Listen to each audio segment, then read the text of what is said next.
I need to do this. Jody Russo had sworn 5 years ago, never get involved with the Mafia again. Her father died because of that life. She almost died too, got out of everything, changed her name and became a bartender. Normal life, until she saw Hector Ricci, the most powerful Mafia boss on the East Coast, sitting in a restaurant across from the bar where she worked.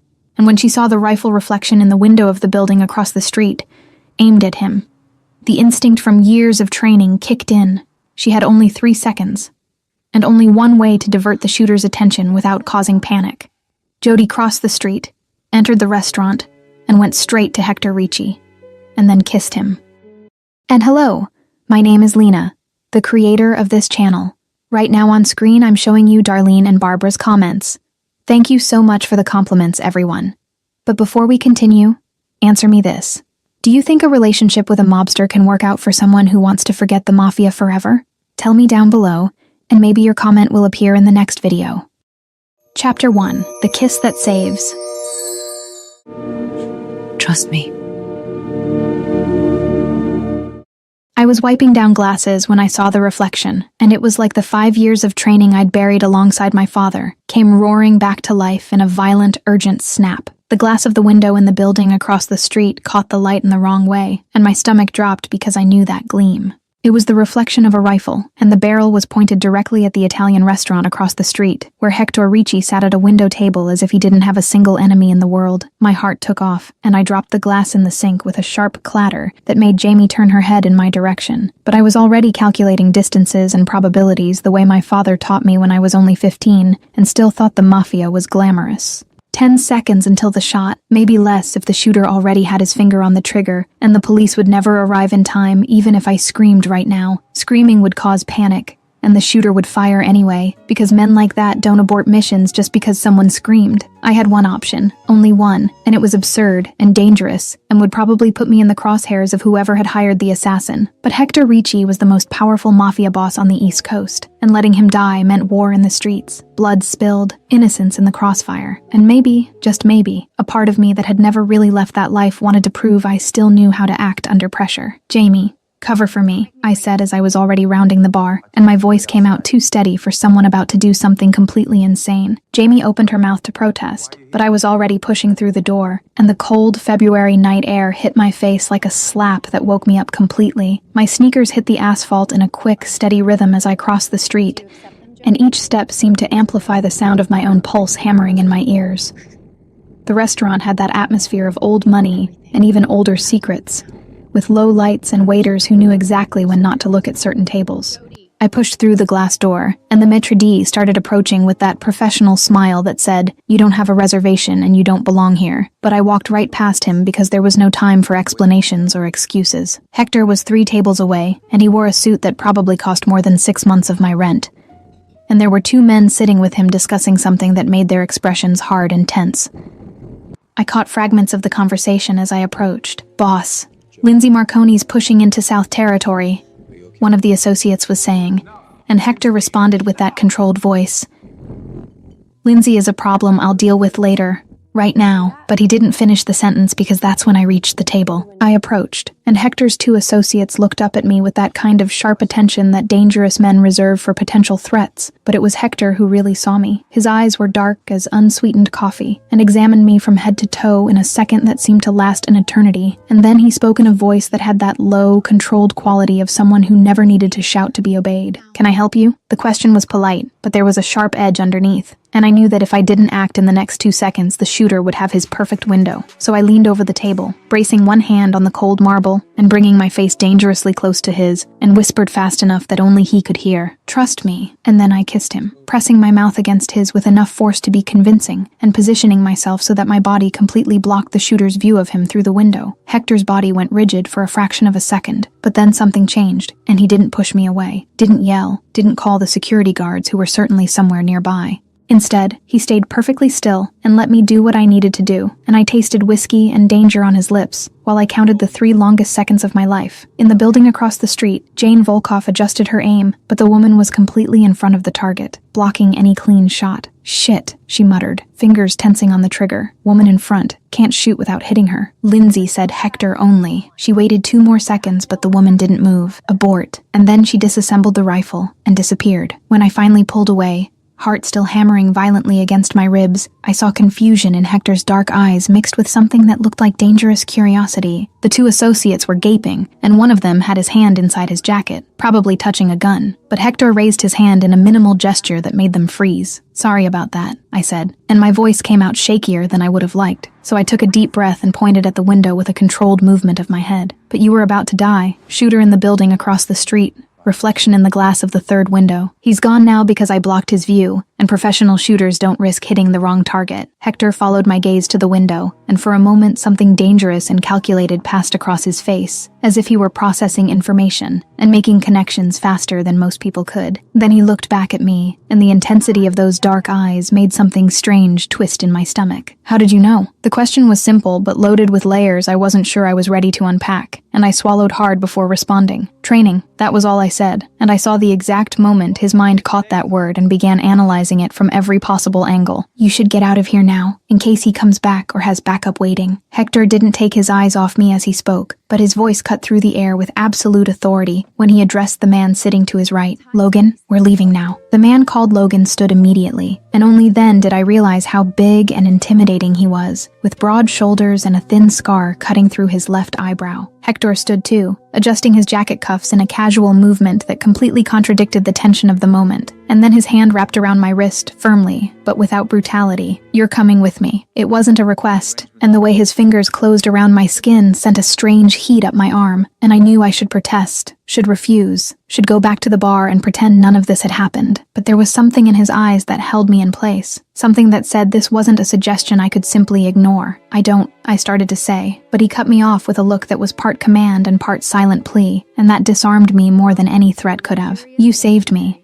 and I need to understand how and why, not a request." His hand was still around my wrist, warm and firm, and I felt my resistance crumble because deep down I knew he was right. Whoever had tried to kill him would eventually discover that I had interfered, and when that happened, I would become a target too. "Okay," I finally said, and the word came out in a sigh of surrender that I wasn't sure was about the situation or about the way he was looking at me. The car was parked on the side street and was exactly the kind of vehicle a man like Hector Ricci would drive, black and gleaming and probably armored enough to withstand a missile attack. Logan got in the driver's seat, while Hector opened the back door for me, with an old-fashioned courtesy that contrasted strangely with the implicit violence of the entire situation. I slid into the soft leather interior, and he got in behind me, closing the door with a definitive click that seemed to seal some kind of unspoken agreement between us. The car started moving, and Logan looked in the rearview mirror with an expression that mixed curiosity and professional distrust. "Boss, who is she?" The question hung in the dense air of the car, and I felt the weight of Hector's gaze on me even before I turned my head to face him. "Good question," Hector said, and there was a tone of dark humor in his voice that made my skin tingle. Then he turned completely in my direction, and the proximity and the confined space of the back seat made the air seem thicker. "Who are you?" "Jody Russo," I answered, and it was strange to say my real name out loud to someone from this world after 5 years pretending to be just a regular bartender. "I work at the bar across from the restaurant." A bartender who identifies professional shooters in 3 seconds and acts without hesitation. Hector tilted his head, and the light from the street lamps passing by the window drew interesting shadows on his angular face. "Try again, and this time give me the truth." I sighed and let my head fall back against the seat, because there was no point in lying now that I'd already gotten completely involved in this mess. "Okay, the truth. I was involved with the Mafia in the past. My father was Anthony Russo." The silence that followed was so absolute that I could hear the sound of my own breathing, and then Logan almost crashed the car into the curb and had to make a sharp correction that threw us to the side. "Anthony Russo?" Logan's voice came out in a high-pitched tone of shock that would have been funny under other circumstances. "The strategist? The man who planned the port operation in 2018? That's the one," I confirmed, and I couldn't avoid the little point of pride that always surfaced when people spoke of my father with that kind of reverence. "He trained me in everything. Observation, strategy, hand-to-hand combat. He wanted me to be able to survive in this world even as a woman, so he taught me everything he knew from the time I was old enough to hold a gun. Hector was studying me with an intensity that made my stomach turn in ways that had nothing to do with fear, and when he spoke, his voice had that low, dangerous quality that made the words feel like both a caress and a threat. "You're Anthony Russo's daughter." It wasn't a question, but I nodded anyway, and I saw something shift in his dark eyes. "And where is he now?" "Dead for 5 years," I said, and the words still hurt even after all this time, like a wound that had never really healed. Stray bullet during a territorial war. I was 23 and watched him die in my arms, and that's when I decided I didn't want anything to do with this life anymore. Changed my name, got a normal job, pretended to be a regular person, until today, when I saw you about to die, and my father's training just took over. "Why did you save me?" Hector asked, and there was a strange vulnerability in that question that didn't fit with the image of an all-powerful mafia boss. "You don't even know me?" I turned to really look at him, and realized we were sitting dangerously close to each other in the back seat, so close that I could see the small lines around his eyes and feel the heat emanating from his body. Because my father always said that information is power, and that saving the right life can change everything, and you're important, powerful, influential. I couldn't let you die and watch the city turn into a battlefield because of a succession war. Something passed through Hector's eyes that I couldn't completely decipher, but that made my pulse quicken in a way that had nothing to do with the danger of the situation. "You're incredible," he said, and the words came out in a reverent tone that caught me completely by surprise. "And dangerous in a way I didn't expect." "Ex-dangerous," I corrected, trying to maintain some kind of control over the situation even with him looking at me like that. "Now I just make drinks and try to live a normal life." "Lie." The word was said with so much conviction that it made me blink in surprise, and Hector leaned even closer, completely invading my personal space in a way that should have made me pull back, but instead left me paralyzed. "You never stop being what your father trained you to be, Jody Russo. The training is in your blood, in the way you observe everything around you, in the way you calculated exactly what to do to save me without causing panic. You can pretend to be just a bartender, but your body knows the truth." He was right, and I hated how right he was, because part of me would always miss the adrenaline and clarity of this world, even knowing how much it had cost me. "Where do I live?" I asked, changing the subject because I wasn't ready to admit that truth out loud. "Why?" Hector responded with another question, and there was something calculated in the way he was observing me, as if he were assembling a complex puzzle in his mind. "Because whoever tried to kill you will eventually discover that I interfered," I said, voicing the fear that had been growing in my chest since the moment I decided to act. "And when that happens, the target is me." "Exactly." The word came out in a dark tone that sent a shiver down my spine, and then Hector reached out and took my chin between his fingers, turning my face to force our eyes to meet. The touch was firm, but surprisingly gentle, and the heat of his skin against mine made something strange happen in my stomach. "So you stay with me, under my protection, until I figure out who tried to kill me and eliminate the threat completely." "I don't need protection," I protested, but the words came out without much conviction, because we both knew a professional shooter was different from a street fight. Hector smiled, and it was the kind of smile that had nothing of humor and everything of dangerous promise. "You saved my life, and now I'm going to save yours." "Not a request, it's an order." His fingers were still on my chin, and I was dangerously aware of how easy it would be to close the distance between us and find out if that emergency kiss had been as intense as my memory insisted. "And maybe I just want you close to figure out who you really are underneath that normal bartender facade." My heart was pounding so loud I was sure he could hear it, and when I spoke, my voice came out huskier than intended. "Okay, but only until the threat passes." "Of course," Hector said, and then released my chin and leaned back in the seat. But the small smile playing on his lips told me he knew exactly the effect he had on me. "She's not going to want to leave after," he thought, and there was absolute certainty in that silent thought, as if he already knew how this story would end before I even realized it had begun. I looked out the window and realized we were leaving the city behind, driving toward the wealthy suburbs where men like Hector Ricci kept their fortresses, and I wondered exactly what kind of mess I'd gotten myself into by deciding to save his life with a kiss. Yeah, I guess it's going to get complicated now for Jody to forget her mafia past. Chapter 2, Mansion and Short Pajamas. "You're dangerous, Jody." Hector Ricci's mansion was exactly the kind of place I'd expect from a man with his power and influence. All dark stone and huge windows that probably cost more than most entire houses. And when we passed through the wrought iron gates, I felt that familiar tightness in my chest that always came when I remembered that this life had never really let me go. Logan parked the car in a garage that looked like it could fit about 10 vehicles, and all of them were equally expensive and intimidating. And when Hector opened my door and extended his hand to help me out, I hesitated only a second before accepting, because refusing would seem childish, and I wasn't that scared girl from 5 years ago anymore. "Guest room is on the second floor," Hector said, as he guided me through hallways that looked like they came straight out of an architecture magazine, with high ceilings and artwork that probably cost a fortune hanging on the walls like they were common things. "I'll send someone to get your clothes from your apartment, so give me your address and keys." I blinked in surprise because I didn't expect him to be so practical and efficient about this, but then I realized that men like Hector Ricci didn't get to the top by being indecisive or slow. "I can go get my own things," I said, but the way he stopped walking and turned to look at me with that expression that clearly said this wasn't open for negotiation made me swallow the rest of my protest. "You can, but you won't," he responded, and there was a firmness in his voice that left no room for arguments. "Whoever tried to kill me might be watching your apartment waiting for you to come back, and I'm not going to risk your safety because of pride." He moved closer, invading my personal space again in that way that made my pulse quicken, and when he spoke his voice had that low quality that seemed to vibrate in my chest. "Give me the address, Jody. Please." The word please sounded strange coming from him, as if it wasn't something he said frequently, and it disarmed me enough that I gave in and pulled the keys from the purse that was still hanging on my shoulder. "Apartment 4B, I murmured as I handed over the keys, and our fingers touched briefly, sending that strange heat up my arm again. Hector took the keys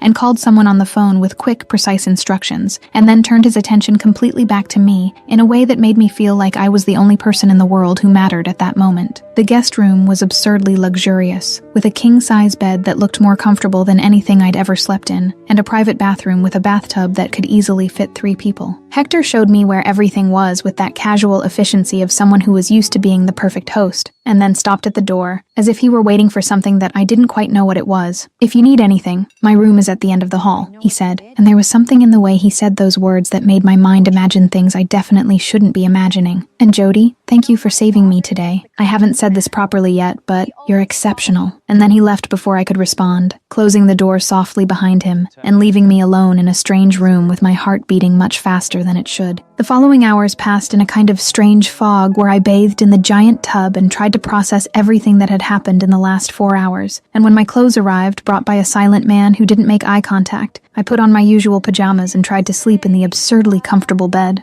But sleep didn't come, because my mind couldn't stop replaying that kiss at the restaurant, and the way Hector had looked at me in the car, as if he were trying to decipher all my secrets at once. At 2 in the morning, I gave up trying to sleep, and decided that maybe a glass of water would help, so I left the room barefoot, and silent the way my father taught me to walk, when I didn't want to be detected. I was wearing my normal pajamas, that cotton short set that barely covered half my thighs, and a thin tank top that showed everything because I never wore a bra to sleep. And it didn't occur to me that it would be a problem, because I thought everyone would be asleep at this hour of the morning. The mansion's kitchen was the size of my entire apartment, all marble and stainless steel appliances that gleamed under the soft lights that turned on automatically when I entered, and I opened the giant refrigerator looking for water, while my loose hair fell over my shoulders, and the cold air made my skin break out in goosebumps, in a way that definitely made my nipples even more evident under the thin tank top. That's when I heard the voice behind me, deep and hoarse, in a way that made something tighten low in my belly. "Can't sleep?" Hector asked, and when I turned around quickly,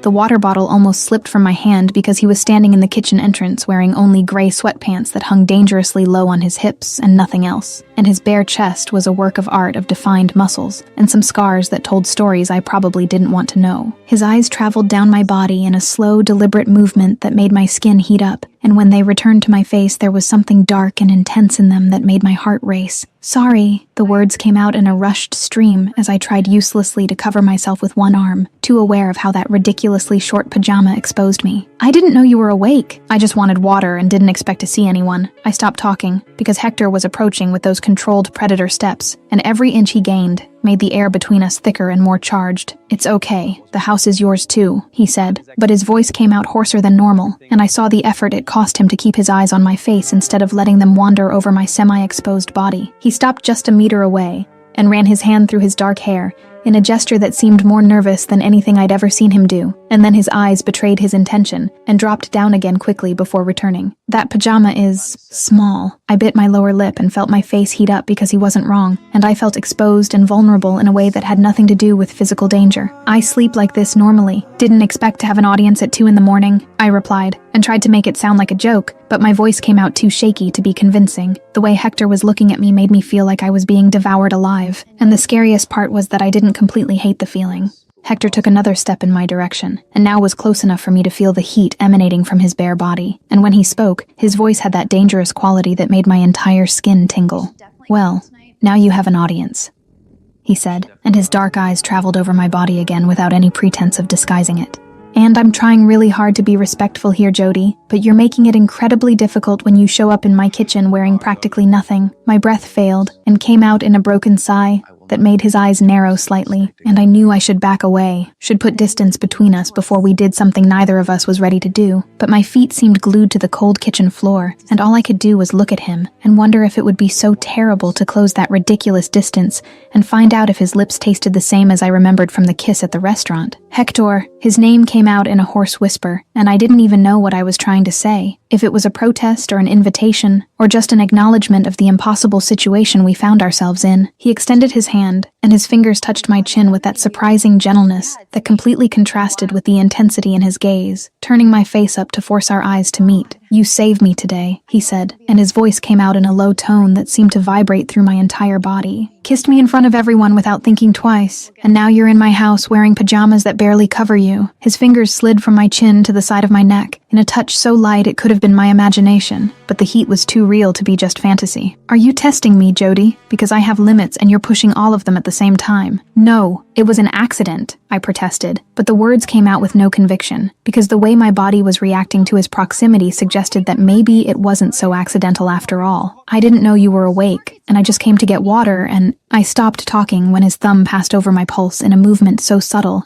it made my entire skin break out in goosebumps. "Dangerous accidents," Hector murmured, and then finally pulled away, taking a step back that seemed to cost more effort than it should. The loss of his body heat was almost physical, and I had to hold myself back from taking a step forward and closing the distance again. "Go back to your room, Jody, before I forget you're my guest and do something we're both not ready to deal with the consequences of." My heart was beating so hard I was sure he could hear it, and when I spoke, my voice came out in a trembling thread that barely sounded like mine. "Okay, good night, Hector." I started walking toward the door but stopped when he spoke again, and this time there was a touch of dark humor in his voice that made something tighten in my chest. "Good night, Jody. And please, wear something more tomorrow." The word "more" was emphasized in a way that made it very clear exactly what he meant, and I felt my face heat up again as I practically fled the kitchen with my forgotten water bottle in hand. As I climbed the stairs with my heart still racing, I heard a low sound coming from the kitchen, almost like a frustrated groan, and then Hector's voice murmuring to himself in a tone of absolute resignation. "She's going to kill me." Back in my room, I closed the door and leaned against it, trying to control my accelerated breathing and the heat that still coursed through my entire body. I had sworn 5 years ago that I would never get involved with this world again, that I would keep my distance from dangerous men and impossible situations. But here I was in the mansion of the most powerful mafia boss on the East Coast, wearing ridiculously short pajamas and wanting things I definitely shouldn't want.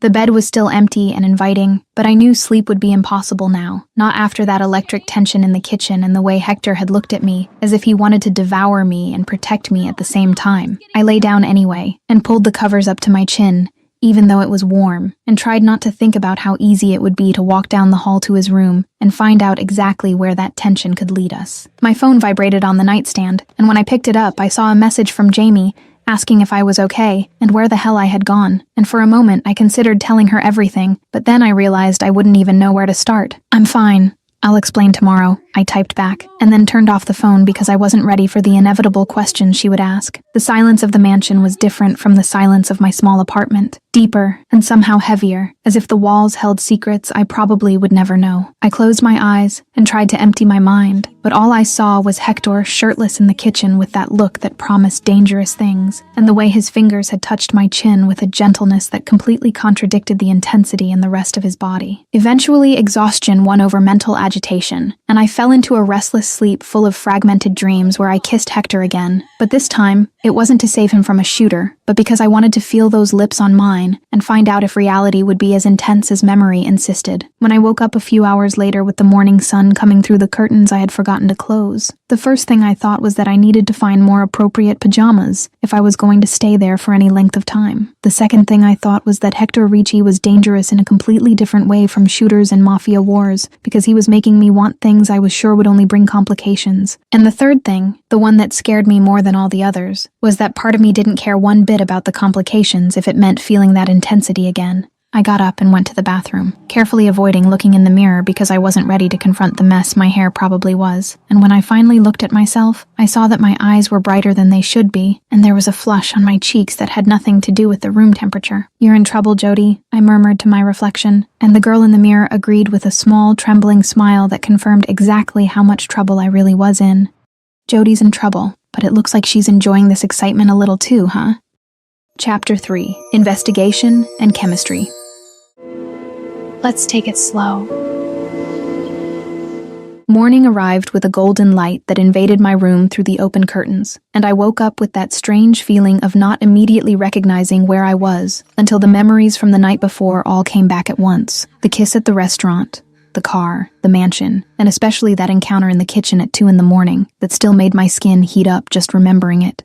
I showered and put on jeans and a long-sleeved blouse that covered practically everything because the last thing I needed was to give Hector more reasons to look at me in that way that made my stomach flip. And when I went down to the kitchen following the smell of fresh coffee, I found Logan sitting at the table with a cup in his hand and a serious expression that immediately told me something important had happened.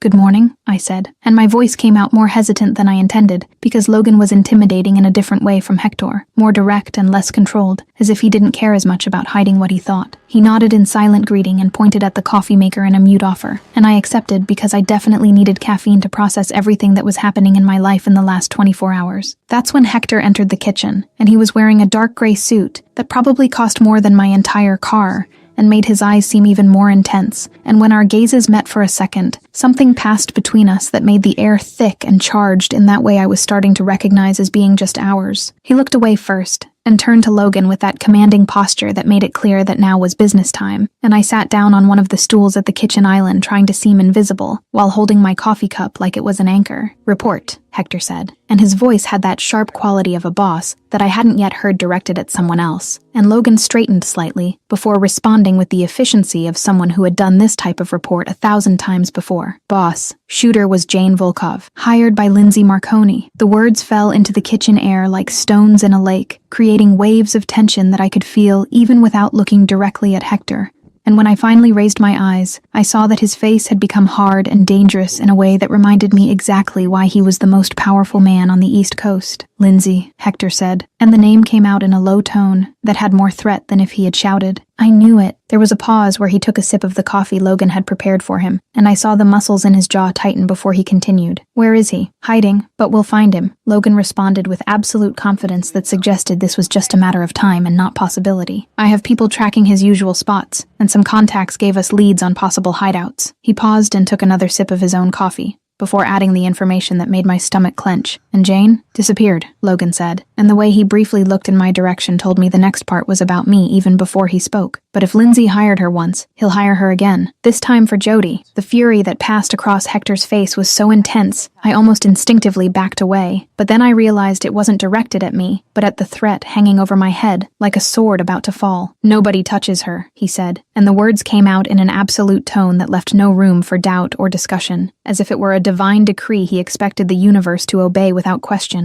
Logan studied Hector for a moment, too long to be casual, and then asked the question that had obviously been burning on his tongue since the night before. "Boss, are you interested in her?" The silence that followed was so charged I could feel the weight of it on my shoulders, and I kept my eyes fixed on my coffee cup, as if it were the most fascinating thing in the world, because I definitely wasn't ready to see the answer on Hector's face. "Maybe," Hector finally responded, and the word came out in a careful tone that suggested he was weighing each syllable before letting it out. "She's different, smart, brave." There was a pause, and then he added in a lower tone that made something tighten in my chest. "And beautiful." My heart skipped a beat, and I risked a look in his direction, and found his dark eyes already fixed on me with that intensity that made my entire skin tingle. Logan cleared his throat in a way that suggested he was uncomfortable being witness to that moment, but continued talking anyway because apparently he had more important things to say. "And Anthony Russo's daughter," Logan added, and there was obvious respect in the way he said my father's name. "Legend. That too," Hector agreed, but his eyes didn't leave me when he spoke, as if he were seeing through all the layers I had built over the last 5 years. There was another pause, and then he turned completely to Logan,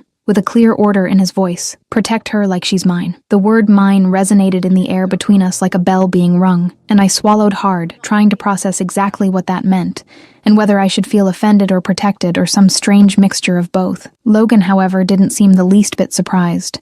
and simply asked the obvious question that was hanging in the air. Is she yours already? The question had layers of meaning I wasn't sure I wanted to unpack, and when Hector responded, his voice had that quality of absolute certainty that made simple statements sound like prophecies. Not yet, he said, and then his eyes met mine again with a silent promise that made my pulse quicken. But she will be. Logan nodded as if that explained everything, and got up from the table with his empty cup, muttering something about having work to do before leaving the kitchen, and leaving us alone in an atmosphere that suddenly seemed too thick to breathe properly. Hector approached the island where I was sitting, and braced his hands on the marble on the opposite side, leaning slightly in my direction, in a way that made the space between us seem simultaneously too large and dangerously small. "Have plans for lunch?" he asked, and the casual question contrasted strangely with the intensity in his gaze, as if we were having two conversations at the same time, one with words and another with everything that wasn't being said. "Considering I'm basically under house arrest because of the shooter," I replied, trying to inject some humor into the situation even with my heart hammering against my ribs. No specific plans. "Have lunch with me then," he said, and it wasn't exactly a request, but also wasn't an order. It was somewhere in the middle where I could technically refuse, but we both knew I wouldn't. "There's a terrace in the back overlooking the garden. Private safe, and I think we need to talk." The hours until lunch passed in a kind of fog, where I tried to read a book I found in the mansion's library, but couldn't concentrate, because my mind kept returning to that conversation in the kitchen, and the way Hector had said, "But she will be," as if my future was already decided, and I just needed to reach the same conclusion. When noon finally arrived and I went upstairs to change clothes, I chose a simple summer dress that was pretty without being provocative, because I was learning fast that provoking Hector Ricci was playing with fire. I wasn't sure I was ready to control. The terrace was exactly as beautiful as I imagined it would be, with an elegantly set table and a view of a garden that looked like it came out of a landscaping magazine, and Hector was already there when I arrived, having changed the suit for dress pants and a white shirt with sleeves rolled up to his elbows that somehow made him look more dangerous instead of more casual. He pulled out the chair for me, with that old-fashioned courtesy I was starting to associate with him, and when I sat down, I felt the warmth of his hand briefly brush my back before pulling away. The food arrived, brought by silent staff, who quickly disappeared, leaving us alone again. And for a few minutes, we ate in silence while I tried to gather courage to start the conversation we both knew needed to happen. It was Hector who broke the silence first, setting down his silverware and looking at me with that focused intensity that made me feel like I was the only thing in his world at that moment. "Tell me about your father," he said, and his voice came out gentle in a way that contrasted with the hardness I had seen in the kitchen earlier. "About the training, about how you two were together." So I took a deep breath and started talking, telling him about how my father had been simultaneously the most dangerous and gentlest man I knew, how he taught me to shoot when I was 10, and took me for ice cream afterward. How he insisted on training me in everything he knew, because he said the world was cruel to women in this business, and he wanted me to be able to defend myself. I talked about his last moments, about how he had died in my arms during a stupid territorial war over a piece of territory that wasn't even worth it, and how his last words were for me to get out of this life and find something better. Hector listened to everything without interrupting, and when I finished I saw something like understanding in his dark eyes, as if he understood exactly the weight of carrying the legacy of someone you loved and lost. "He sounds like he was a good father," Hector finally said, and there was genuine respect in his voice that made something tighten in my chest, even being who he was, even living the life he lived. Then it was his turn to speak, telling me about how he built his empire from scratch after his father died, leaving debts and enemies, about the difficult choices he had to make and the people he lost along the way. And as he spoke, I realized we had more in common than would be comfortable to admit. The silence that followed after we both finished speaking was different from the previous one, more comfortable, and charged with a mutual understanding that wasn't there before. That's when Hector asked the question I knew would come eventually, but still wasn't completely prepared to answer. "Do you want to go back to this life?" he asked, and there was something vulnerable in the way he looked at me, as if my answer mattered more than it should to someone I'd known for less than 24 hours. "No," I replied with a firmness that came from 5 years of absolute conviction. "I left for a reason. I watched my father die because of this life, and I don't want that for myself." The words came out harsher than I intended, and I saw something pass through Hector's eyes that could have been disappointment, or maybe just understanding. "What if I promised you'd be safe with me?" The question came soft, but loaded with meaning, and I shook my head, because he wasn't getting the point. "Hector, this isn't about safety," I said, and I put my hand on the table in a gesture of emphasis. "It's about not wanting this life, the danger, the violence, never knowing if I'll wake up tomorrow or if someone I love will be alive at the end of the day. I understand, he said, and by the way his shoulders relaxed slightly, I believed he really understood, even if he didn't like the answer. There was a long pause where he seemed to be considering his next words carefully, and then he leaned in my direction with that focused intensity that made my heart race. But what if it was about us? Not about the Mafia, not about this life, just about you and me exploring whatever this is that's happening between us. My heart raced and I felt my breath catch, because that completely changed the conversation from safe territory to dangerous waters I didn't know if I was ready to navigate. Us, the word came out in a trembling whisper, and I saw the small smile that touched his lips before he responded. I feel something for you, Jody, Hector said, and the raw honesty in his voice completely disarmed me. Since that kiss, since you saved me without even thinking twice, and I want to explore this. I want to find out what it could be if we let it happen. I feel it too, I finally admitted, and the words came out easier than I expected, even carrying the weight of everything they implied. But I'm scared. The confession hung between us like a fragile bridge that could break at any moment. Of me? Hector asked, and there was genuine vulnerability in the question that made my heart clench. Of going back, I replied, and I let the honesty flow because he deserved at least that. Of losing control, of falling in love with a dangerous man, and waking up one day, realizing I became exactly what I swore I'd never be again. Hector extended his hand across the table, and took mine with that surprising gentleness that contrasted with everything he was, and when our fingers intertwined, I felt that familiar heat rise up my arm and spread through my entire chest. Then we'll take it slow, he said, and his voice came out firm and promising. Explore without pressure, without expectations beyond seeing where this takes us. I won't force you into my life if you don't want it, but I also won't pretend I don't want you in it. I looked at our intertwined hands, and then at his dark eyes watching me with that intensity that was already becoming familiar, and I realized I was on the edge of something that could change everything or destroy me completely, and the scariest part was that I wanted to jump anyway. Okay, I finally said, and the word came out in a sigh of surrender. Slow. The smile that lit up Hector's face was small but genuine, and he lifted my hand to his lips and pressed a soft kiss on my fingers that made my stomach do a complete flip. Slow, he repeated, as if sealing a promise. And in that moment on the sunny terrace with our hands intertwined and the garden stretching out around us, I allowed in the possibility that maybe, just maybe, this wouldn't end in disaster. Chapter 4. Jane attacks and Jody fights. I'm always ready.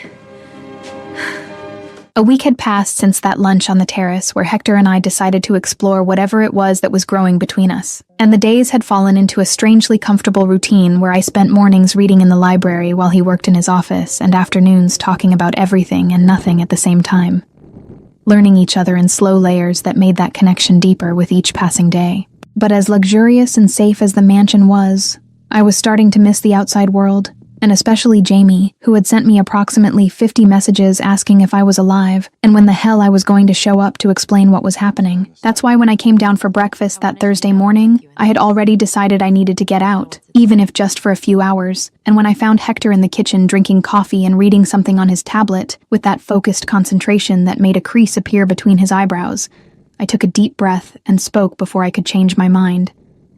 I need to go out today, I said, and my voice came out firmer than expected, considering I knew exactly how he would react to the idea of letting me leave the safety of the mansion. Hector looked up from the tablet and studied me for a long moment, and I saw the conflict pass across his face between the desire to keep me locked up and safe, and the understanding that I wasn't a prisoner, and would eventually need to get back to having some semblance of a normal life. Where to? He finally asked, and the tone was carefully neutral in a way that told me he was making an effort to not simply say no. Visit Jamie at the bar, I replied, serving myself coffee and sitting on the stool across from him. She's my best friend and she's worried, and I need to at least show up and show her I'm alive before she calls the police or something worse. I tried to make it sound casual, but we both knew that going out meant risk, that Jane Volkov was still out there somewhere, and that Lindsay Marconi probably still wanted us both dead. With security, Hector said, and it wasn't a question but a non-negotiable condition, and I nodded because honestly I expected at least that. Marcus will go with you. He's the best I have, ex-military, trained in high-risk protection. He paused and looked at me with that intensity that made my stomach flip.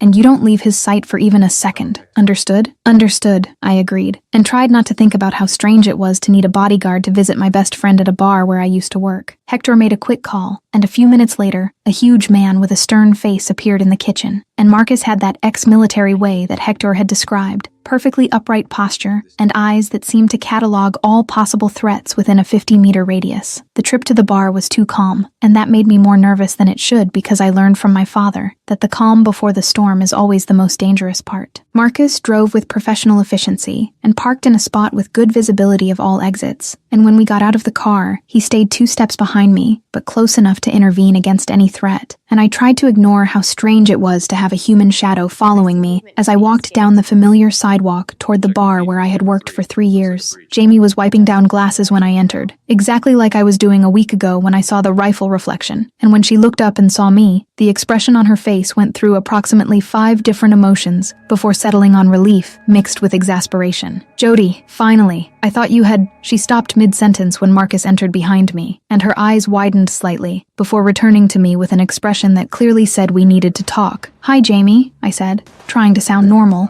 despite the giant bodyguard standing near the door like a threatening statue. "Sorry for disappearing like that. I can explain."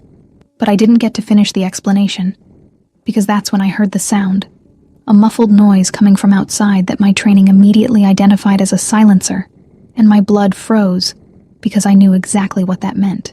Marcus fell before he could even pull his weapon, and blood spread across the clean bar floor in a pool that grew too fast, and Jamie screamed, but the sound seemed to come from very far away, because all my focus was on the woman who entered through the door with fluid predator movements, dark hair tied in a ponytail, and cold eyes that assessed me with the efficiency of someone who had killed enough people to not feel anything doing it anymore. "Jody Russo," Jane Volkoff said, and her voice came out calm and professional, as if we were discussing the weather, and not the fact that she was clearly there to kill me. "Lindsay sends his regards." Her hand moved to the gun attached to her waist, but I was already moving too, because my father hadn't trained me for years, so I would freeze in the moment that mattered. I kicked the nearest table in her direction, and the movement made her dodge for a fraction of a second, enough time for me to close the distance between us and grab her wrist before the gun came completely out of the holster. The fight that followed was brutal and elegant at the same time. 2 trained bodies moving in a violent ballet of strikes and counter-strikes, and I tasted copper in my mouth when her elbow hit my lip, but I rolled and managed to force the gun away from her hands. Jane was good, better than most of the men my father had put me up against for training, but I had grown up fighting against bigger and stronger men, and had learned to use physics and strategy where brute strength was lacking. When she tried a right hook, I dodged and caught her arm, spinning my body and using her momentum against herself, and the sound of bone breaking was loud and satisfying in the tense silence of the bar. Jane screamed and fell to her knees,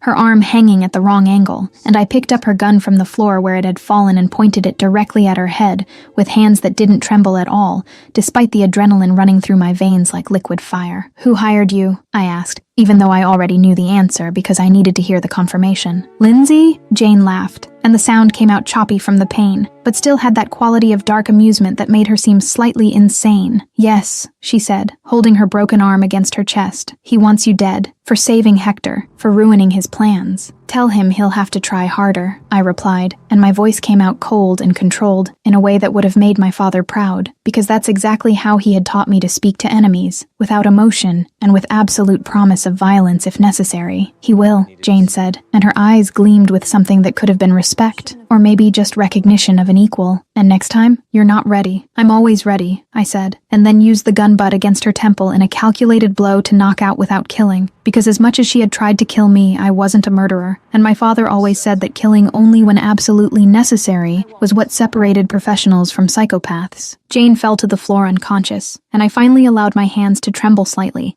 as I lowered the gun and looked at Jamie, who was crouched behind the bar with eyes wide with shock. That's when I heard the cars arriving too fast, tires screeching on the asphalt, and my entire body went tense preparing for more fighting until I recognized the black SUV that Hector had used to bring me here a week ago. The door opened before the car even stopped completely, and Hector got out with an urgency I had never seen in him before, his eyes sweeping the bar quickly until they found me, and the expression of absolute relief that passed across his face when he saw I was standing and unharmed made something strange happen in my chest. He entered the bar, and his eyes cataloged the scene in a second. Marcus dead near the door, Jane unconscious on the floor with a broken arm, me standing holding her gun with blood on my lip, but alive, and apparently in control of the situation. "You beat her?" Hector asked, and there was a mixture of impression and something darker in his eyes that made my skin heat up despite everything that had just happened. "Yes," I replied, and finally lowered the gun because he was here, and I could allow my muscles to relax a bit. "She's good, but I'm better. My father trained me." The words came out with a pride I didn't know I still felt, because I had spent 5 years trying to forget everything my father had taught me, but now that training had saved my life, and I couldn't deny the value of it. Hector approached me with measured steps, and his eyes traveled over my body looking for injuries, and when his fingers touched my chin, turning my face to examine the injured lip, I felt that familiar heat rise up my skin. "You're hurt," he said, and his voice came out in a low tone that had more emotion than he probably intended to show. "I'm fine," I replied, and placed my hand over his where it still touched my face. "It's just a cut.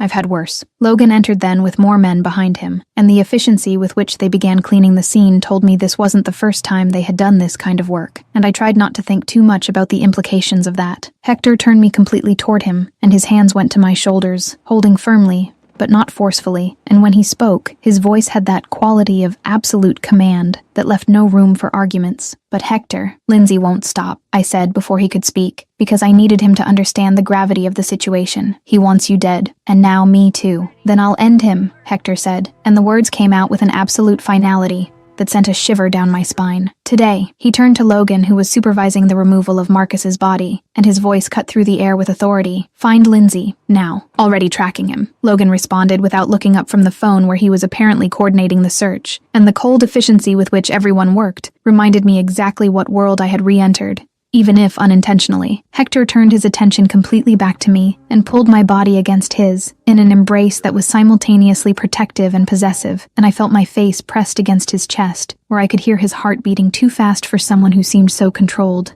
"You stay with me," he said against my hair, and his voice came out in a hoarse whisper that made my stomach flip. "Always. Until this is over. No exceptions. No arguments. I should have protested, should have insisted I could take care of myself as I had clearly just proven, but the truth was I was tired of fighting alone, and the idea of letting Hector protect me didn't seem as terrible as it should anymore. "Okay," I finally said against his chest, and I felt his muscles relax slightly at my agreement. Jamie approached hesitantly, still visibly shaken by what she had witnessed, and when our eyes met, I saw concern mixed with understanding in her gaze. "Go," she said, before I could apologize for bringing violence to her workplace. "Stay safe. We'll talk after all this is over." Hector guided me out of the bar with his hand firm on my back, and when we got into the SUV and Logan started driving back to the mansion, I let my head fall on his shoulder and allowed the events of the day to finally catch up with me. I had just fought for my life, had broken a professional assassin's arm, and had agreed to let the most dangerous man I knew protect me. And none of these things seemed real, but all were terribly true. "You were incredible," Hector murmured against my hair, and I felt the soft kiss he pressed on top of my head in a gesture so gentle it completely contrasted with the violence that had marked the last 30 minutes. And as we returned to the mansion with the promise that Lindsay Marconi would be eliminated today, I allowed myself to believe that maybe, just maybe, all of this would end well in the end. The question for our protagonist is, will everything really end well? Chapter 5. Lindsay Confrontation and Possessiveness. I'm not leaving. Hector left the mansion before sunrise, and I woke up to the sound of the door closing and footsteps going down the stairs. My stomach clenched because I knew exactly what that meant. Knew that today was the day Lindsay Marconi would be confronted. I went to the window in time to see the convoy of black SUVs leaving through the gates, at least 4 vehicles full of armed men, and the reality of that life I had sworn to abandon came back with full force. The following hours dragged in torturous slowness. I tried to read, tried to eat, tried to do anything that would keep me from imagining 1,000 scenarios where Hector didn't come back.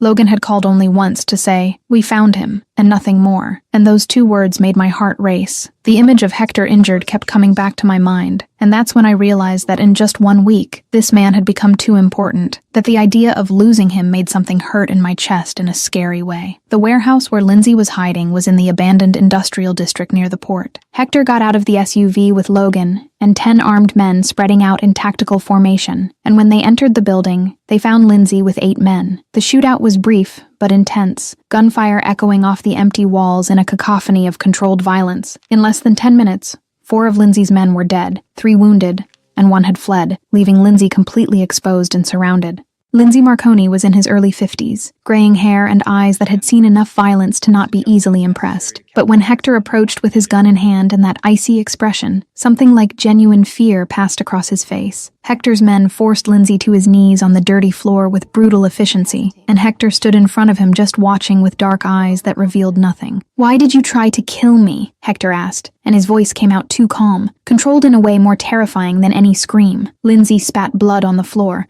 and looked up with a defiance that suggested he still had some pride. "Territory. Power," Lindsay responded in a hoarse voice. "You dominate too much. I wanted your downfall." The words came out without regret, just a statement of facts. Hector nodded as if the answer was exactly what he expected, and then asked the question that really mattered. "And Jody? Why try to kill her?" Lindsay laughed, and the sound came out wet and full of blood, but still had that quality of bitter amusement. "Because she saved you," he said, eyes gleaming with cruel understanding. "And I saw how you look at her. Saw it in the restaurant security footage. She's your weakness. Killing her would destroy you." The fury that passed across Hector's face was absolute and terrifying, transforming his features into something hard and dangerous that made even Logan step back. When he spoke, his voice came out in a low growl that made the air seem denser. "You were wrong," Hector said, and raised his gun, pointing at Lindsay's leg. "She's not weakness. She's strength." The shot echoed loudly, and Lindsay screamed when the bullet went through his thigh, blood instantly gushing. Hector lowered the gun slightly before continuing with that icy calm. "And you, never touch what's mine again. Understood?" Lindsay was holding his bleeding leg, face pale with pain, but managed to nod frantically. "Understood," he said through clenched teeth. "Good," Hector said, gesturing for his men to release Lindsay. "Now get out of the city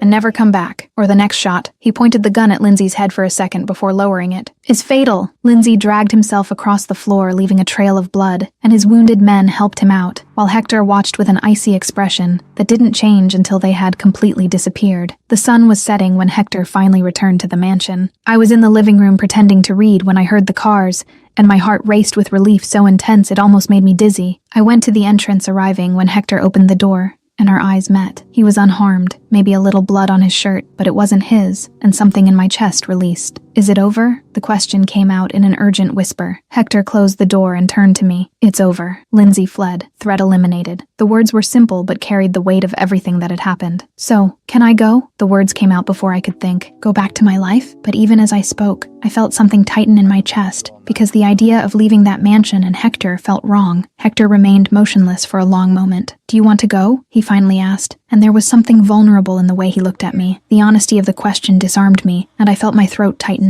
The truth was, I didn't want to go, didn't want to return to my empty apartment. "No," I finally admitted, and the word came out in a trembling whisper. "But I thought you only wanted me here for protection." Hector approached with slow steps that made my heart race, and when he was close enough he stopped and looked at me with that focused intensity that made the rest of the world disappear. "I want you here because I want you, period," he said, voice firm and clear. "Not for protection, for you." He raised his hand and touched my face with surprising gentleness, and when he continued, his voice had dropped to that low tone that vibrated through my body. "Stay with me, not as a guest, as mine." The word mine resonated in the air, and I felt my breath catch because that was declaration and request and promise all at the same time. The part of me that had spent 5 years building walls wanted to pull back, but the bigger part just wanted to say yes. "I'll stay," I finally said, voice firm despite my hammering heart. "But Hector, I'm not going back to the Mafia. I'm just staying with you. That's all I ask," Hector said, and then finally closed the distance and kissed me. This kiss was completely different from that one at the restaurant because it wasn't strategic or desperate. This kiss was real and intense and explosive. It was him wanting me and me wanting him, and when his lips touched mine, I felt something release in my chest. His hands went to my waist, pulling me closer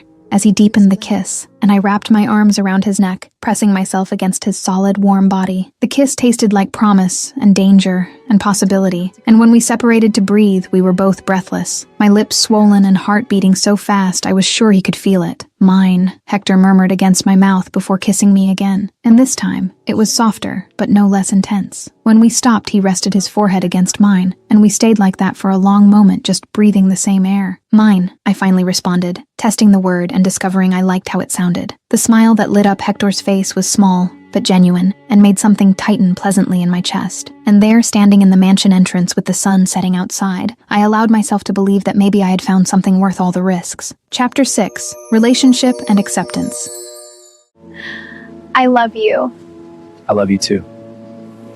3 months had passed since that kiss at the mansion entrance that changed everything, and I woke up that May morning with the sun coming through the curtains of the room that was now ours, and no longer just the guest room where I had stayed that first week. Hector was still sleeping beside me, his face relaxed in a way it never was when he was awake, and I allowed myself a few moments just observing the way the morning light drew soft shadows on his features, before finally getting up carefully so as not to wake him. Life had fallen into a routine that was strangely perfect, considering how impossible everything seemed in the beginning. I lived with Hector, but maintained my independence in ways that mattered. He never pressured me to get involved in his business, and I never asked for details I didn't really want to know. It was a delicate balance, but it worked, because we both respected the lines the other had drawn, and somehow that brought us closer instead of creating distance. I had gone back to work at the bar 2 weeks after Lindsay fled the city, and Hector had insisted on discreet security that I pretended not to notice, even though I knew exactly which customers were actually his guards in disguise. Jamie had rolled her eyes when she figured it out, but didn't say anything, because she understood that was the price of being with me, and eventually even she got used to the silent presence of men who never ordered more than coffee and water during entire shifts. I went down to the kitchen and found Hector already awake. Apparently my movement in bed had been less careful than I thought, and he was making coffee wearing only sweatpants and nothing else, and my stomach still did that familiar flip every time I saw him so casual and domestic. He turned when he heard me enter, and the smile that lit up his face was small, but genuine, that kind of smile he only gave me, and that made my chest tighten pleasantly. "Good morning," he said, and his voice came out hoarse with sleep in a way that made heat rise up my skin. He approached and pulled me against his chest in a morning hug that had become our ritual, and I breathed deeply, smelling his scent that was a mixture of expensive soap and something that was just Hector. "Good morning," I replied against his chest, and we stayed like that for a long moment, just existing in each other's space, before the reality of the day pulled us toward responsibilities and obligations. He released me just enough to hand me a cup of coffee exactly the way I liked it, and that small gesture of attention still caught me off guard even after 3 months. The day passed quickly between work at the bar and returning home, which was now the mansion where I had finally allowed myself to put my own things, photographs and books, and small objects that made the enormous spaces feel more mine. Jamie had asked to come for dinner because she wanted to see how you're living this Mafia princess life, in her exact words, and Hector had agreed with that dry humor he only showed when he was really comfortable. Jamie arrived at 7 at night, driving her old car that contrasted absurdly with the luxury vehicles in the garage, and when I took her on a tour of the mansion, she kept alternating between impressed and slightly horrified by all the opulence. We ended up on the back porch with wine and that easy conversation that only best friends can have, and that's when she looked at me with that expression that said she was about to ask questions I might not want to answer. "Girl, you're glowing," Jamie finally said, and there was genuine admiration in her voice, mixed with something that could have been concern or just curiosity. I took a sip of wine, trying not to smile like an idiot, because she was right. I was happy in a way I didn't remember being in a long time. "I'm happy," I admitted, and the words came out easier than expected, because they were simply true. Hector is incredible. Even saying it out loud seemed insufficient to capture everything he was. All the ways he surprised me daily with kindness and attention, hidden beneath that dangerous Mafia boss facade. Jamie studied me for a long moment before asking the obvious question hanging between us. Even though he's a Mafia boss, there was no judgment in her voice, just genuine curiosity about how I had reconciled that part of his life with everything I swore to abandon 5 years ago. "He doesn't force me into that life," I replied, and I felt something tighten in my chest with gratitude because that was absolutely true. "He lets me be me, work at the bar, have my independence, keep distance from his business, and he loves me like this, without trying to change me or pull me into something I don't want." "So you love him?" Jamie asked, and the direct question caught me off guard, even though I knew we would eventually get there. I was silent for a moment, processing the question and the answer I already knew, but was afraid to vocalize because saying it out loud made everything more real and scary. "So much," I finally admitted, and the word came out in a whisper loaded with emotion. More than I thought possible. And it was true. I had fallen in love with Hector Ricci in ways I didn't know were possible. Had fallen in love with the way he looked at me as if I were the only person in the world. With the kindness hidden beneath the hardness. With the way he respected my boundaries without making me feel like I was losing something.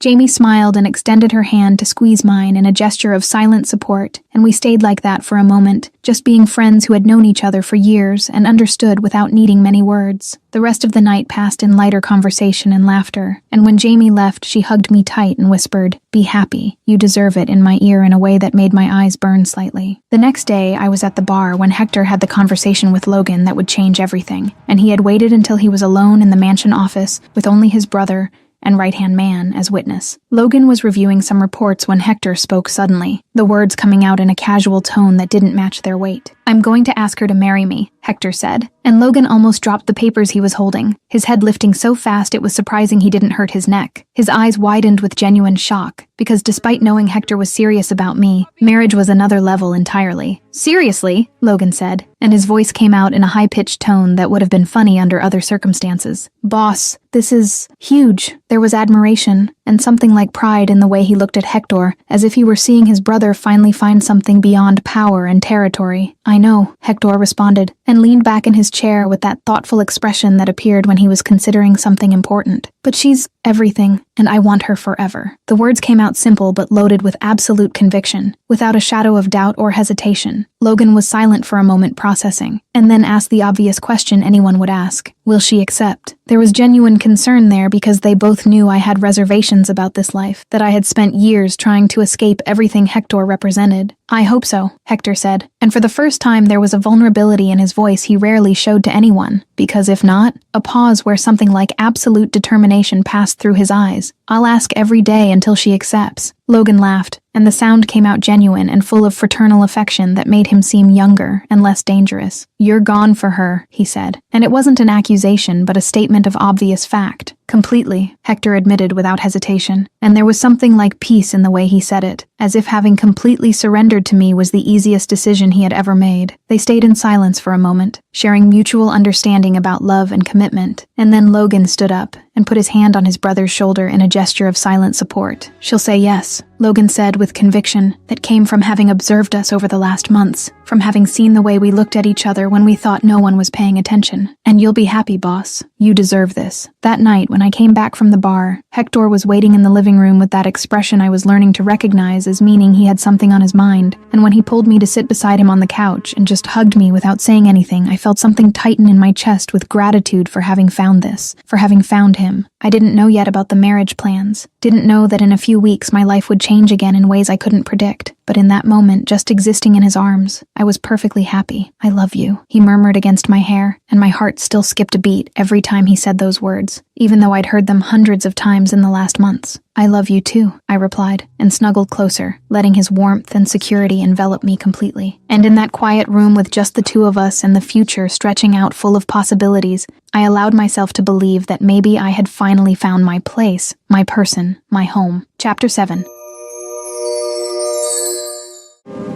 Yes. Always yes.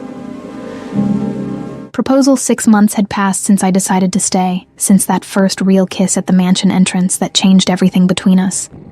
And life had settled into a routine that was perfectly imperfect, in all the ways that mattered.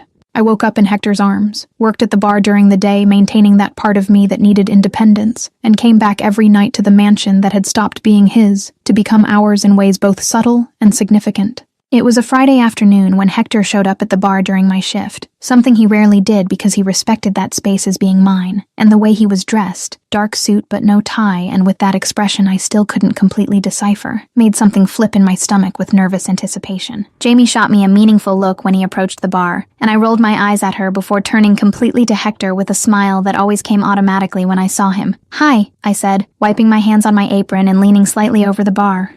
"Wasn't expecting you here. Everything okay?" There was a small worry in my voice, because unexpected visits still made me slightly nervous, even knowing Lindsay was far away, and there were no immediate threats. "Everything's perfect," Hector responded, and the small smile that touched his lips had something mysterious about it that made my curiosity spike. "But I need you to leave early today. There's a place I want to take you." It wasn't exactly a request, but it also wasn't an order. It was in that middle ground we had developed where he expressed desires, and I had the freedom to agree or refuse. "What place?" I asked, already untying my apron, because honestly, any excuse to leave early on a slow day like this was welcome. Jamie waved her hand, dismissing me with that complicit smile that said she knew exactly how gone I was for this man, and I tossed the apron on the bar, grabbing my purse from under the sink. "Surprise," was all Hector said, and extended his hand to me with that old-fashioned courtesy that never failed to make my heart skip a beat. I put my hand in his and let him guide me out of the bar, and when we got to the car, I saw it was just the two of us with no driver or security in sight, something that happened rarely and usually meant he wanted privacy for something important. The drive lasted approximately 40 minutes, leaving the city toward the coast, and Hector drove in comfortable silence while I looked out the window trying to guess our destination. The road got progressively narrower until we arrived at a lookout point I didn't know existed, a small piece of land that jutted out over cliffs with a completely unobstructed view of the ocean that stretched infinite and blue under the sky that was beginning to take on orange tones with the approaching sunset. "Why did we come here?" I asked when we got out of the car, and my voice came out soft, because there was something in the atmosphere of the place that asked for reverent silence, something in the way the wind carried the smell of salt, and the way the waves crashed on the rocks below, creating natural, hypnotizing music. Hector turned to me and held both my hands in his, and the way he looked at me had that focused intensity that always made the rest of the world disappear, leaving only the two of us existing in that specific moment. "Because you said you dreamed of a place like this," he said, and his voice came out soft but loaded with meaning. "View, ocean, peace." I blinked in surprise because honestly I didn't remember saying that. It was the type of casual comment you make during conversations without thinking much about the words. "I said that?" I asked, trying to search my memory and failing to locate when exactly that conversation had happened. 3 months ago, Hector responded, and there was something like tenderness in the way he spoke. Casually. "We were having dinner, and you commented on a book you were reading where the characters got married in a place like this. But I remember everything you say, Jody. Every word, every dream, every wish you mention, even if you think it doesn't matter." My heart was hammering now because I was starting to understand where this was going, starting to connect the dots between the place and the conversation, and the way Hector was looking at me as if I were the most precious thing in his world. He took a deep breath, and when he continued speaking, his voice had dropped to that low tone that vibrated through my entire body. "Jody, you saved me," he said, and I saw genuine emotion passing through his dark eyes. Literally that day at the restaurant when you kissed a stranger to divert a shooter's attention, but also emotionally. A pause where he squeezed my hands lightly as if he needed that physical contact to continue. "You made me feel again. Want more than empire and power and territory. Want you. Want future and family and all those things I thought I'd never have." Tears were already starting to blur my vision because I knew what was coming next, but still wasn't completely prepared for the reality of it. And then Hector released one of my hands and knelt there at the lookout with the ocean as witness and the sun setting, painting everything gold and red, and my heart practically stopped beating. "Hector," the word came out in a shocked gasp, and my hands automatically went to cover my mouth as tears started running down my face, and he smiled that small, genuine smile that was only mine before pulling a small velvet box from the inside pocket of his jacket. When he opened the box, it revealed a ring that was perfect in ways I didn't even know were possible, delicate but strong at the same time. A solitaire diamond that caught the sunset light and sparkled as if it had its own light. "Jody Russo, will you marry me?" Hector asked, and his voice came out firm but loaded with emotion he wasn't trying to hide. "Here, in this place, just the two of us. The way you always dreamed. You remembered," I managed to say between sobs, and the words came out choppy because I was crying openly now, all the emotion from the last 6 months coming out at once. "My dream, how I wanted it to be, every word," Hector repeated, and I saw that his eyes were also shining slightly with emotion, even though no tears fell. "So, do you accept? Will you spend the rest of your life with me? Let me love you the way you deserve? Build a future together?" "Yes!" The word came out in a shout of pure joy that echoed over the ocean. "Always yes. 1,000 times yes." I pulled him back to his feet and threw myself into his arms with enough force to almost knock us over,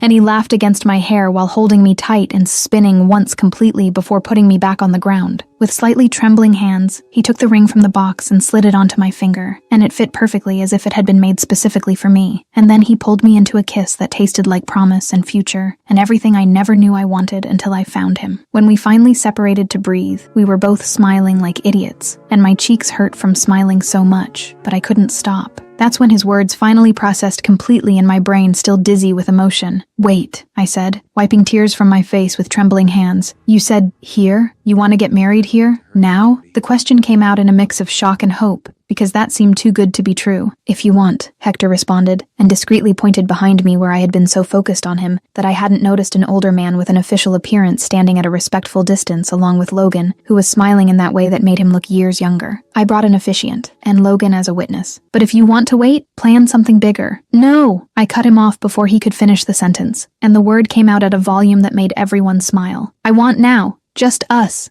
Exactly like this." Because this was perfect. It was exactly how I had dreamed, even without realizing I was dreaming, without unnecessary formality or hundreds of people we didn't know, just us and the ocean and the people who really mattered. The smile that lit up Hector's face was absolutely radiant, pure happiness transforming his features in ways I rarely saw, and that made him look years younger. "Then let's get married," he said, and took my hand again, intertwining our fingers. Now and here, the way it always should be. And as the officiant approached and Logan positioned his phone to record because apparently he was in charge of documenting this, I looked at Hector with the sun setting behind him, painting everything in impossible colors, and thought that maybe all the pain and loss of recent years had been necessary to bring me exactly here, exactly to him, exactly to this perfect moment. Chapter 8, Wedding and Honeymoon. My husband. My wife. 30 minutes after the proposal, I was standing at the lookout with the wind blowing my hair and the sun descending rapidly toward the horizon, and none of it seemed completely real, even with the ring weighing on my finger, and Hector holding my hand as if he were afraid I would disappear if he let go. The officiant was an older man with graying hair and kind eyes that seemed to have witnessed hundreds of weddings, but could still seem genuinely touched by the scene, and Logan was standing beside him with his phone in hand, recording everything with that smile I rarely saw on his usually serious face. That's when I heard the sound of tires on gravel and turned around surprised because I wasn't expecting anyone else, and my heart jumped when I saw Jamie getting out of her old car with wide eyes and an expression that mixed shock and absolute joy. I looked at Hector questioningly, and he just shrugged with that small smile that meant he had planned everything down to the smallest detail. "Did you really think I'd let you get married without your best friend here?" he asked, and the thoughtfulness of that simple gesture made my eyes burn again with tears. I thought I'd already exhausted. Jamie practically ran to me and pulled me into a hug so tight it took my breath away, and when we separated, she was crying too and laughing at the same time in that way only she could do. "You're getting married!" Jamie practically shouted, holding my face between her hands and looking at me as if she were memorizing the moment. "Now, here, this is so you I can't even believe it." And she was right. This was exactly me, impulsive and romantic and perfect in ways no wedding planned for months could be. The officiant cleared his throat softly, bringing our attention back, and Jamie and Logan positioned themselves as witnesses, while Hector and I stood facing each other with the ocean roaring behind us and the sky exploding in shades of orange and pink and purple that looked like they came from a painting. The wind carried the smell of salt and possibility, and when the officiant began speaking about love and commitment, I barely heard the words because I was completely focused on Hector's eyes, looking at me with an intensity that made everything else disappear. "The bride and groom have prepared their own vows," the officiant announced, and Hector squeezed my hands lightly before starting to speak, and his voice came out firm, but loaded with emotion he wasn't trying to hide. "You saved me with a kiss," Hector said, and I saw the exact moment Logan and Jamie processed those words and understood the story behind how we met. That day at the restaurant when a stranger decided my life was worth saving even without knowing me. "Now I promise to love you every day I have left, to protect you from everything I can, even knowing you're perfectly capable of protecting yourself, to respect you in every choice you make even when I disagree.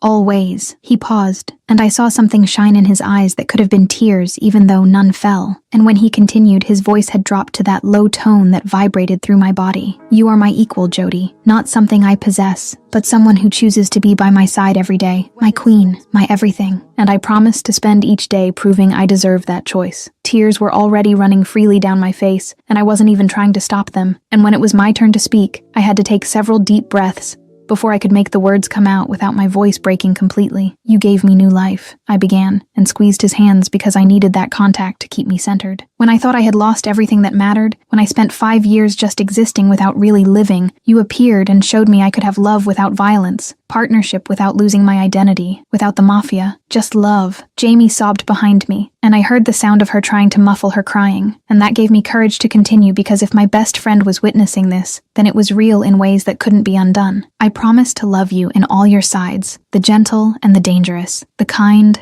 and the ruthless. I promise to challenge you when you need it and support you always. I promise to make you happy because you make me happy in ways I didn't even know were possible, always." The officiant smiled and declared with a voice that carried over the wind, "By the power vested in me, I now pronounce you husband and wife. You may kiss the bride." And Hector didn't wait even a second before pulling me against him and kissing me with an intensity that made my knees weak and the entire world reduced to just that moment, that kiss, that man who was now my husband in legal and emotional and absolute ways. The kiss lasted while the sun touched the horizon, painting everything golden. And when we finally separated, we were both smiling and crying at the same time. And Jamie and Logan applauded while the officiant offered congratulations with that genuine warmth of someone who loved their work. Hector rested his forehead against mine, and we stayed like that for a long moment, just breathing the same air and processing that we had really done this, that we were married now, in ways that changed everything. "My wife," he murmured, testing the words, and the smile that lit up his face was so radiant it made my heart clench. "My husband," I replied, and the words felt strange and perfect at the same time on my tongue. Jamie hugged us then, pulling both of us into a group hug that Logan eventually joined too, and we stayed like that for a moment, just being people who cared, celebrating something beautiful and rare. 2 weeks later, I was in Greece,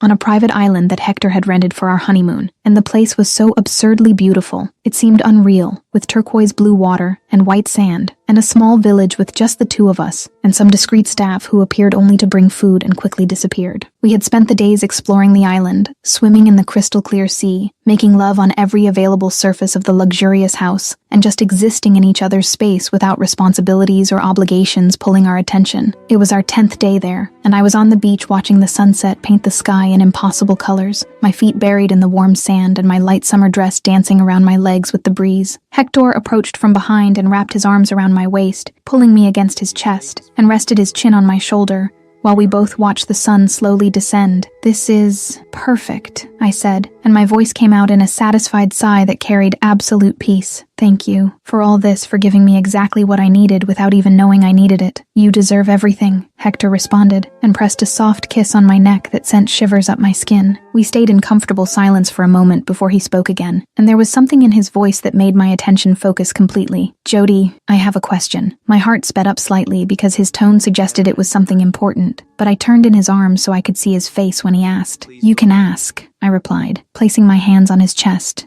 and feeling his heart beating firmly under my palms. Hector looked at me with that intensity that never failed to make my stomach flip, and when he spoke, the words came out careful, as if he were treading on delicate ground. "Do you want children someday?" The question hung between us, loaded with meaning and possibility, and I felt my heart speed up even more because this was big. It was life-changing in ways nothing else would be, but the answer came easy, instinctive, right in ways that didn't need analysis or prolonged consideration. "Yes," I replied, and saw relief pass through his eyes. "I do, with you." I paused and let a small smile touch my lips before asking the question back. "And you?" "Very much," Hector said immediately, and the absolute conviction in his voice left no room for doubt, but no pressure. "When you're ready, when it's the right time for you." And that was so characteristic of him, always giving me choice and control even when he clearly wanted something intensely. I looked at this man who was my husband, who knew me in ways no one else did, who loved me without trying to change me, and felt courage rise through my chest, pushing me to vocalize something that had been growing for weeks. "What if I said I'm ready?" I asked, and saw his eyes widen slightly. "Not right now, but soon, very soon." The smile that lit up Hector's face was absolutely radiant, transforming his features in ways that made him look years younger, and he pulled me into a kiss that tasted like promise and future, and everything we would build together. "Then we start trying," he murmured against my lips. "Whenever you want." "Soon," I repeated, and felt something tighten pleasantly in my chest, with anticipation of everything that would come. "Very soon. Can't wait," Hector said, and kissed me again while the sun finally touched the horizon, and the sky exploded in final colors before night fell. And there, standing on the beach of the private island with just the two of us, and the future stretching out full of infinite possibilities, I allowed myself to believe we had found something rare and precious that would be worth protecting, with everything we had. Chapter 9. 1 year later, and new life. We're having a baby. I know. I love you. 1 year had passed since that sunset at the lookout where Hector had knelt and completely changed my life, and I was returning to the same place on the exact anniversary of our wedding, with my heart pounding for completely different reasons this time. Hector was driving with that small smile that meant he thought he was surprising me, even though obviously I knew where we were going. And when we arrived at the familiar lookout with the ocean stretching infinite and the sun beginning its descent toward the horizon, I felt something tighten in my chest with the circular perfection of that moment. We got out of the car and walked to the exact spot where we had gotten married, and Hector pulled me against him in a hug that was familiar and comfortable, in ways a year together had become second nature. 1 year, I said, resting my head on his chest and listening to the steady heartbeat. "Feels like yesterday you proposed here. Best year of my life," Hector responded, pressing a kiss on top of my head. There was a pause, and then he released me just enough to look at my face, and there was something in his dark eyes that made my pulse race. And this next one, it's going to be even better. Why? I asked, even though I already knew part of the answer because I'd been carrying the biggest secret inside me for a week, waiting for the perfect moment to tell. Hector touched my face with that gentleness that never failed to surprise me, and when he spoke, his voice had that hopeful quality he rarely showed. Because maybe we start our family? His eyes searched mine looking for confirmation. You said you were ready. My heart raced, and I felt tears starting to blur my vision, because this was the moment. This was exactly how I had planned to tell him. I took his hand and placed it over my belly that was still completely flat, but carried the greatest miracle. Hector, what if I said that? We already started. He went completely still, his eyes slowly widening as he processed my words and their meaning, and I saw the exact moment he understood completely. What? The word came out in a trembling whisper I had never heard coming from him, vulnerable and shocked and hopeful all at the same time. I'm pregnant, I said, and tears were already running freely down my face.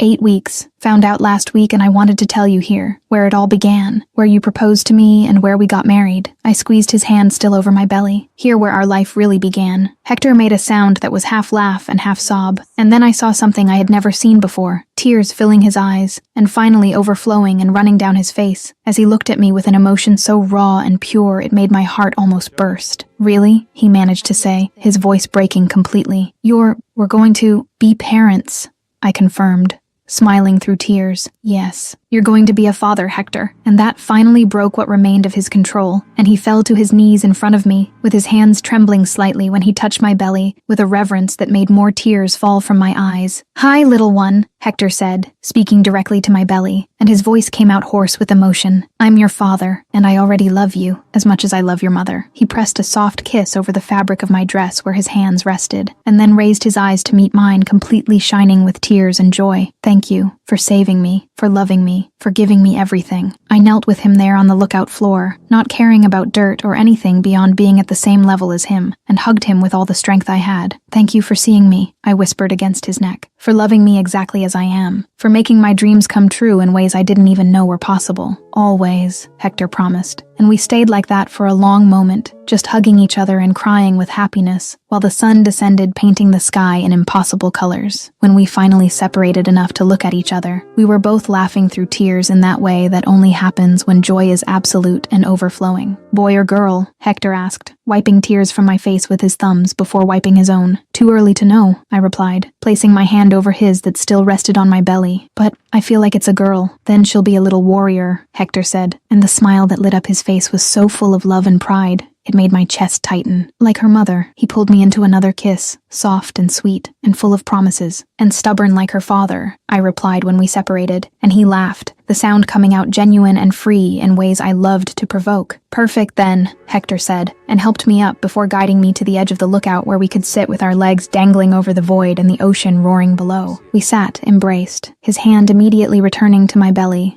in a gesture I knew would become constant in the coming months, and we stayed in comfortable silence, just watching the sun touch the horizon. Hector, are you happy? I finally asked, needing to hear confirmation, even though I already knew the answer. Really, happier than I ever imagined possible, he responded without hesitation. You gave me new life, Jody. Family, love, everything that really matters. And now? His hand gently caressed my belly. A baby. Our family grows. How can I be anything other than completely happy? Me too, I admitted, resting my head on his shoulder. I'm complete. For the first time since my father died, I have a real home. You gave me that. Love I thought impossible. Family I didn't even know I wanted. A future I can barely wait to live. We stayed like that while the sun finally disappeared completely, leaving the sky in shades of purple and deep blue, with the first stars beginning to appear. Hector leaned over and whispered to my belly again, his voice soft but loaded with emotion and promise. Hi, little one. Your daddy again. Just wanted to say you have the most incredible mother in the world. She saved me with a kiss when she didn't even know me, and now she gives me you, the greatest gift. He paused, and I felt a kiss being pressed against my belly through the dress. I promise to always protect you, love you unconditionally, teach you everything I know, and give you a better life than mine. You'll be free, happy, loved, always. You're going to be an incredible father, I managed to say, through tears that started again, and he hugged me tighter while the stars shone above us. And there at that lookout where it all began, where he had proposed to me, and where we had gotten married under the sunset, sitting embraced with my hand and his over our daughter growing inside me, I knew with absolute certainty that I had found my happy ending. The kiss that saved one life had saved two, had created eternal love, and now would create a new family. Everything had been worth it to arrive exactly here, exactly now, exactly with him.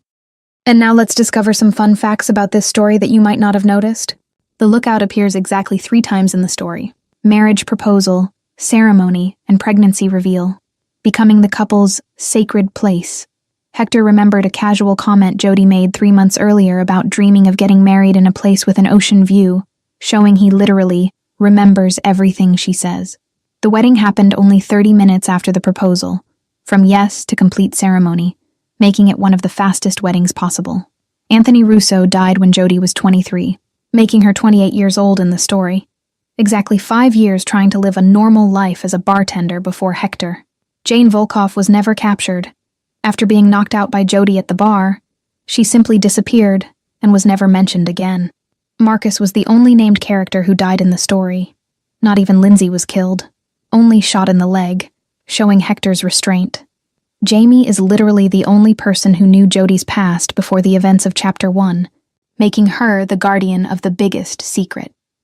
Logan almost crashed the car when he found out Jody was Anthony Russo's daughter, the most extreme physical reaction of any character throughout the narrative. And if you want to see another love story, click on the video that appears now on your screen.